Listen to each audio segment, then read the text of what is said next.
19শে November 2025 মুরলীর বরদান বেগার two প্রিন্সের part প্র্যাকটিক্যালে অভিনয়কারী ত্যাগী বা শ্রেষ্ঠ ভাগ্যশালী আত্মা ভব।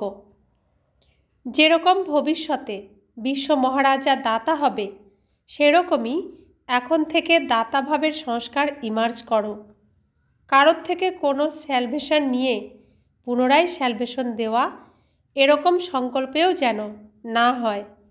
একেই বলা হয় বেগার টু প্রিন্স। নিজের মধ্যে কোনো নেওয়ার ইচ্ছা থাকবে না, এই অল্পকালের ইচ্ছার থেকেও বেগার।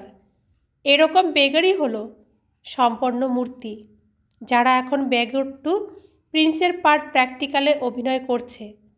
তাদেরকে বলা হয় সদা ত্যাগী বা শ্রেষ্ঠ ভাগ্যশালী। ত্যাগের দ্বারা সদাকালের ভাগ্য শত তৈরি হয়ে যায়।